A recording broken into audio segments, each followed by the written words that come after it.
ଜୟ ଗୁରୁ ସମସ୍ତଙ୍କୁ ଏହି ତଥ୍ୟଭିତ୍ତିକ ସତ୍ୟାନୁସରଣ ଯାଜନ ସିରିଜକୁ ସ୍ୱାଗତ ଜଣାଉଛି।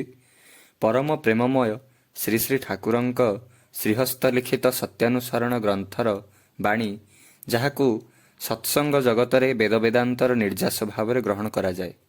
ଶ୍ରୀ ଶ୍ରୀ ଠାକୁରଙ୍କର ସମସ୍ତ ବାଣୀ ସଂକଳନ ଭଣ୍ଡାର ମଧ୍ୟରୁ ମାତ୍ର 2ଟି ବହି ଯାହା ଶ୍ରୀ ଶ୍ରୀ ଠାକୁରଙ୍କର ସ୍ୱହସ୍ତ ଲିଖିତ ହୋଇଥିଲା, ସେଥିମଧ୍ୟରୁ ସତ୍ୟାନୁସରଣଟି ଅନ୍ୟତମ। ତେବେ ଆଜିର ଆମର ଆଲୋଚ୍ୟର ବିଷୟ ସତ୍ୟାନୁସରଣ ଗ୍ରନ୍ଥର ପ୍ରଥମ ବାଣୀ। ସର୍ବପ୍ରଥମେ ଆମ୍ଭମାନଙ୍କୁ ଦୁର୍ବଳତା ବିରୁଦ୍ଧରେ ଯୁଦ୍ଧ କରିବାକୁ ହେବ, ସାହସୀ ହେବାକୁ ହେବ, ବୀର ହେବାକୁ ହେବ। ପାପର ଜ୍ୱଳନ୍ତ ପ୍ରତିମୂର୍ତ୍ତି ଏହି ଦୁର୍ବଳତା। ତଡ଼ ଯେତେ ଶୀଘ୍ର ପାର ଏହି ରକ୍ତ ଶୋଷଣକାରୀ ଅବସାଦକୁ। ସ୍ମରଣ କର ତୁମେ ସାହସୀ, ସ୍ମରଣ କର ତୁମେ ଶକ୍ତିର ତନୟ, ସ୍ମରଣ କର ତୁମେ ପରମ ପିତାଙ୍କ ସନ୍ତାନ। ଆଗେ ସାହସୀ ହୁଅ, ଅକପଟ ହୁଅ, ତେବେ ଜଣାଯିବ ତୁମର ଧର୍ମରାଜ୍ୟରେ ପଶିବାର ଅଧିକାର ଜନ୍ମିଛି। ଏହି ବାଣୀକୁ ଆମେ ଭାଗ ଭାଗ କରି ବୁଝିବାକୁ ଚେଷ୍ଟା କଲେ ଖୁବ୍ ଭଲ ଭାବରେ ବୁଝିପାରିବା। ପ୍ରଥମେ ଶ୍ରୀ ଶ୍ରୀ ଠାକୁର ଦୁର୍ବଳତା ବିରୁଦ୍ଧରେ ଯୁଦ୍ଧ କରିବାର କଥା କହିଛନ୍ତି। ଦୁର୍ବଳତା କ'ଣ? ଶ୍ରୀ ଶ୍ରୀ ଠାକୁରଙ୍କର କଥନର ସଂକଳନ ଆଲୋଚନା ପ୍ରସଙ୍ଗ 14 ଖଣ୍ଡ ଗ୍ରନ୍ଥରେ ଶ୍ରୀ ଶ୍ରୀ ଠାକୁର କହୁଛନ୍ତି, ସତ୍ୟନିଷ୍ଠ ଚଳନୀର ପରିପନ୍ଥୀ କୌଣସି କିଛିକୁ ପ୍ରଶ୍ରୟ ଦେବା ବା ମାନିନେବା ହିଁ ଦୁର୍ବଳତା। ଏଠାରେ ସତ୍ୟନିଷ୍ଠର ଅର୍ଥ ସତ୍ରେ ନିଷ୍ଠାବାନ ନୁହନ୍ତି ଯାହା। ଶ୍ରୀ ଶ୍ରୀ ଠାକୁରଙ୍କର ଜ୍ୟେଷ୍ଠାତ୍ମଜ ଶ୍ରୀ ଶ୍ରୀ ବଡ଼ଦାଙ୍କ ପ୍ରଶ୍ନାନୁକ୍ରମେ ହରିପଦ ଭାଇ ଉତ୍ତର ଦେଉଛନ୍ତି, ଅସତ୍କର୍ମ ଫଳରେ ଦୁର୍ବଳତା ଆସେ। ଇଷ୍ଟଙ୍କ ଉପରେ ନିର୍ଭରଶୀଳତାର ଅଭାବରେ ମନ ଦୁର୍ବଳ ହୋଇପଡ଼େ। ଇଷ୍ଟଙ୍କ ଉପରେ ନିର୍ଭରଶୀଳତା ଏବଂ ସତ୍ୟନିଷ୍ଠ ଏକ ହିଁ କଥା। ଇଷ୍ଟ ଆଦର୍ଶ ହିଁ ହେଉଛନ୍ତି ସତ୍ର ଘନୀଭୂତ ବିଗ୍ରହ। ତାଙ୍କ ଉପରେ ନିଷ୍ଠାବାନ ରହି ତାଙ୍କରି ଅନୁଶାସିତ କର୍ମ କରିବା ହିଁ ସତ୍ୟନିଷ୍ଠ କର୍ମ ଏବଂ ଯାହା ଏହି କର୍ମର ପରିପନ୍ଥୀ ତାହା ହିଁ ଦୁର୍ବଳତା ଅଟେ। ଏହାକୁ ଆମେ ଏକ ଉଦାହରଣ ଦେଇ ମଧ୍ୟ ବୁଝାଯାଇପାରେ। ଯେପରି ଆମେ ଜାଣୁ, ଶ୍ରୀ ଶ୍ରୀ ଠାକୁର କହିଛନ୍ତି, ଯଜନ ଯାଜନ ଇଷ୍ଟଭୃତି କରିଲେ କାଟେ ମହାଭିତ୍ତି। ଅର୍ଥାତ୍ ଯଦି ଆମେ ଶ୍ରୀ ଶ୍ରୀ ଠାକୁରଙ୍କ ପ୍ରଦତ୍ତ ଯଜନ ଯାଜନ ଇଷ୍ଟଭୃତି ନିୟମମତ ପରିପାଳନ କରୁ, ତେବେ ଅନେକ ବାଧା ବିପତ୍ତି ଦୁଃଖରୁ ରକ୍ଷା ପାଇପାରିବା। କିନ୍ତୁ ତାହା ଆମେ ଠିକ୍ ଠିକ୍ ପରିପାଳନ କରୁନା ଏବଂ ତାଦ୍ୱାରା ଆମର ଯାହା ଅନିଷ୍ଟ ଆସେ, ସେଥିରେ ଆମେ ଶ୍ରୀ ଶ୍ରୀ ଠାକୁରଙ୍କୁ ହିଁ ଦୋଷାରୋପ କରୁ। ଅର୍ଥାତ୍ ତାଙ୍କ ଉପରେ ଆମେ ନିର୍ଭରତା ହରାଉ ଏବଂ ଏହା ମଧ୍ୟ ଦୁର୍ବଳତାରେ ଗଣାଯାଏ। ତେବେ ଦୁର୍ବଳତାର ବହୁତ ପ୍ରକାର ଅଛି। ଶ୍ରୀ ଶ୍ରୀ ବଡ଼ଦା ଏକ ଉଦାହରଣ ଦେଇ କହୁଛନ୍ତି, ମନେ କରିଲି କିଛି କରିବା ଦରକାର, କିନ୍ତୁ ତାହା କରିଲି ନାହିଁ, ତାଚ୍ଛଲ୍ୟ କରିଲି। ଏହା ବି ଏକ ପ୍ରକାର ଦୁର୍ବଳତା। ଯେତେବେଳେ କୌଣସି କିଛି କରିବା ସମୟରେ ମୋତେ ତା କରିବାକୁ ଦିଏ ନା, ପରେ ସେଥିପାଇଁ ନାନା ଅସୁବିଧାରେ ପଡ଼ିବାକୁ ହୁଏ। ଏପରି କେତେ ପ୍ରକାର ଦୁର୍ବଳତା ଅଛି। କିନ୍ତୁ ଠାକୁର ଆମକୁ ଏଠାରେ ରିପୁ ଦ୍ୱାରା ଆସୁଥିବା ଦୁର୍ବଳତାକୁ ଜଣାଇଛନ୍ତି। ଯେତେବେଳେ ରିପୁ ଦ୍ୱାରା ମନ ଅକ୍ଷମତା ପ୍ରକାଶ କରେ, ରିପୁ ଦ୍ୱାରା ଯେତେବେଳେ ଆମେ ଆକ୍ରାନ୍ତ ହେଉ, ସେତେବେଳେ ଦୁର୍ବଳତା ଗ୍ରାସ କରେ। କୌଣସି ଗୋଟିଏ ରିପୁ ଦ୍ୱାରା ଆକ୍ରାନ୍ତ ହେଲେ ଅନ୍ୟ ରିପୁଗୁଡ଼ିକ ସେତେବେଳେ ଆମକୁ ଚାପି ଧରେ। ଶ୍ରୀ ଶ୍ରୀ ଠାକୁର ଏହି ଦୁର୍ବଳତାକୁ ପାପର ଜ୍ୱଳନ୍ତ ପ୍ରତିମୂର୍ତ୍ତି ବୋଲି ଅଭିହିତ କରିଛନ୍ତି। ଏହି ରିପୁଗଣ ମଣିଷର ଊର୍ଜାକୁ ହିଁ ମଣିଷର ବିପକ୍ଷରେ ବ୍ୟବହାର କରନ୍ତି ଏବଂ ଦିନୁ ଦିନ ଏହା ଉଗ୍ରତର ହୋଇ ଚାଲିଥାଏ।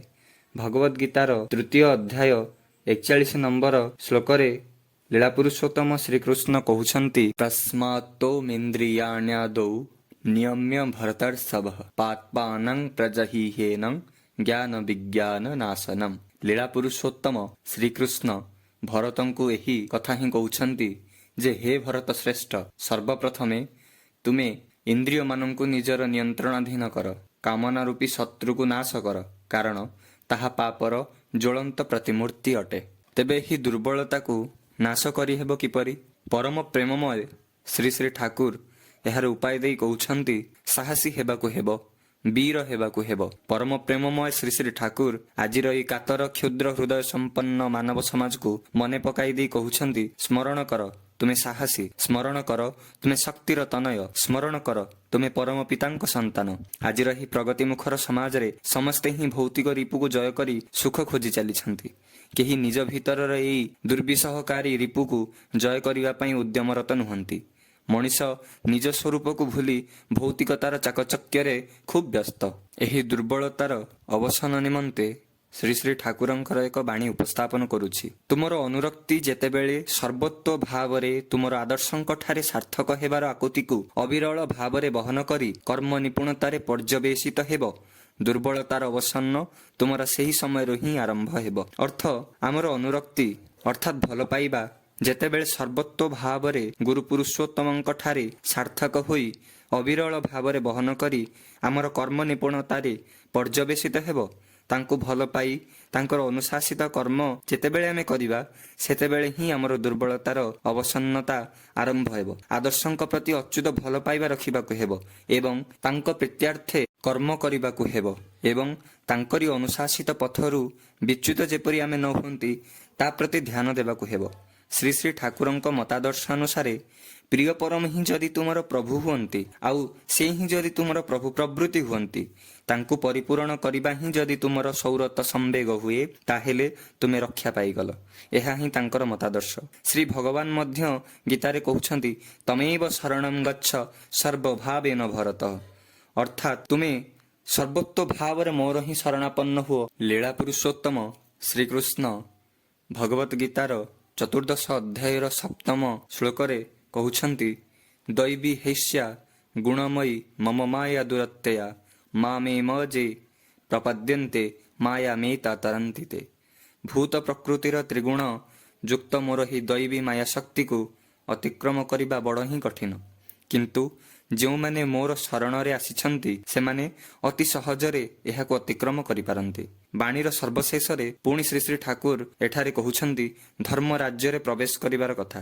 ଏହାର ଅର୍ଥ ଶ୍ରୀ ଶ୍ରୀ ବଡ଼ଦା କହୁଛନ୍ତି, ସଦ୍ଗୁରୁଙ୍କ ଦୀକ୍ଷା ନେବା ଦ୍ୱାରା ହିଁ ଧର୍ମରାଜ୍ୟରେ ପ୍ରବେଶ ସମ୍ଭବ ହୁଏ। ତାହାଦ୍ୱାରା ଆମେ ଧର୍ମରାଜ୍ୟରେ ପ୍ରବେଶ କରିପାରୁ। ତେଣୁ ସଦ୍ଗୁରୁଙ୍କ ଶରଣାପନ୍ନ ହୋଇ ତାଙ୍କରି ଅନୁଶାସିତ କର୍ମ କରି ତାଙ୍କୁ ହିଁ କେନ୍ଦ୍ର କରି ଚଳିବା ଦ୍ୱାରା ସବୁ ଦୋଷ ଓ ଦୁର୍ବଳତାକୁ ଅବସନ୍ନ କରି ମନୁଷ୍ୟ ଧର୍ମରାଜ୍ୟରେ ପ୍ରବେଶ କରିବାର ଅଧିକାରୀ ହୋଇପାରିବ।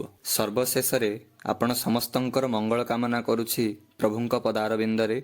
ସମସ୍ତ ରେଫରେନ୍ସ ଡିସ୍କ୍ରିପ୍ସନ୍ ବକ୍ସରେ ଦିଆଯାଇଅଛି। ଆଶା କରେ ଏହି ଭିଡ଼ିଓଟି ଆପଣଙ୍କ ମନକୁ ଛୁଇଁଥିବ। ତେବେ ଆଜିର ଆଲୋଚନାକୁ ଏଠାରେ ସାଙ୍ଗ କରୁଛି। ବନ୍ଦେ ପୁରୁଷୋତ୍ତମ।